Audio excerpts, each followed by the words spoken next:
One of the biggest problems that we see in the fitness industry and just in general wellness is lack of mobility with people.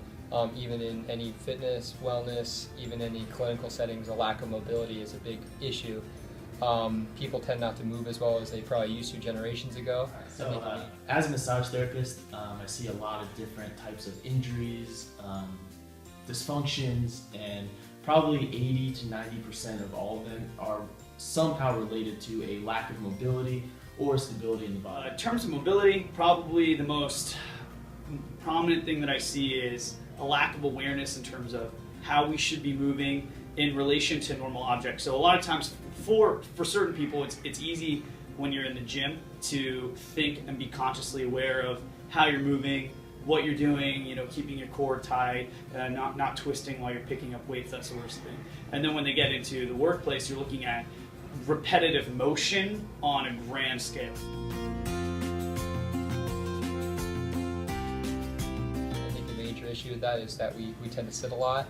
I think our life has been kind of made very convenient for us in terms of we tend to sit a lot. We sit when we eat, we lay down when we sleep, we sit down when we work, we sit down when we get home.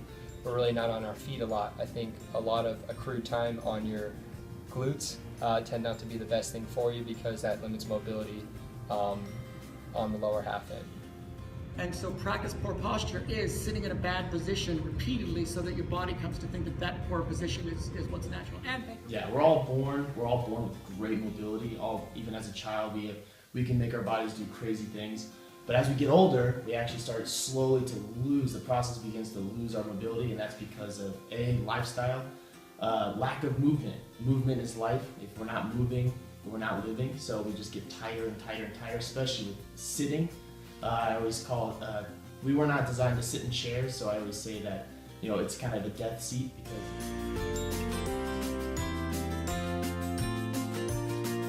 I think the best way to address this problem is, first thing, education. I think people don't necessarily know they aren't moving correctly. I think the second thing is a fitness professional or wellness coach or strength conditioning specialist needs to properly educate the masses or general pop or their athletes, subjects, clientele of how to move properly. And I think the first thing to tackle in that is proper mobilization through soft tissue work, proper stretching. We'd probably stay away from static stretching at this point, more dynamic, movement-based sort of exercises. Once you get the person moving correctly and their mobility is at a level that is adequate, then you can add stabilization. So first you have mobility, you acquire mobility, then you go into stability, which is strength training, balance training, and then the movement patterns can get better as you go along. two simple basic things are stretch the front, strengthen the back. So just simply lying face down, lifting your arms above your head, lifting an arm and an opposite leg, both sides, things like that, pulling it up off the ground so that you strengthen the muscles down the back and stretch the muscles across the front is one really easy thing that you can do. It takes 30 seconds. And you can do that repeated a couple of times.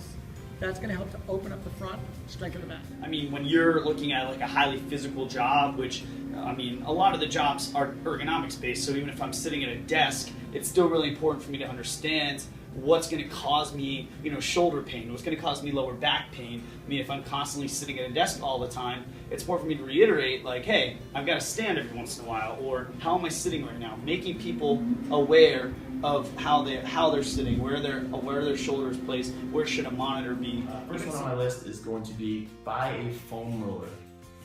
They're all over the place. Actually, not just a foam roller, any self massage tool, a tennis ball, anything like that, it's all in the same category. This is going to help you stay loose, maintain mobility, and avoid pain down the road. It's just a self-massage, help keep your muscles nice and loose. Number 2 is going to be exercise. Movement, actually, not even just exercise specifically, but getting out, playing recreational sports, going to the gym, just getting out, making your body stronger so it can stabilize itself, and that'll prevent injury way down the road. Number 3, I'm probably going to go with yoga. Yoga is amazing. It really helps you build good posture, focus on your breathing, really strengthens your breathing, and again, keeps you loose, avoids injury down the road. Probably number 4, the last one's going to you can see a massage therapist, a physical therapist, a chiropractor, or see a personal trainer, maybe do some stretching, to actually have somebody manually lengthen your tissues out, stretch you, massage you. Basically, it's the same thing a foam roller does, but they do it with their hands. A little more specific work, but I think there's a lot you can do on your own to help avoid seeing somebody like me do it for you.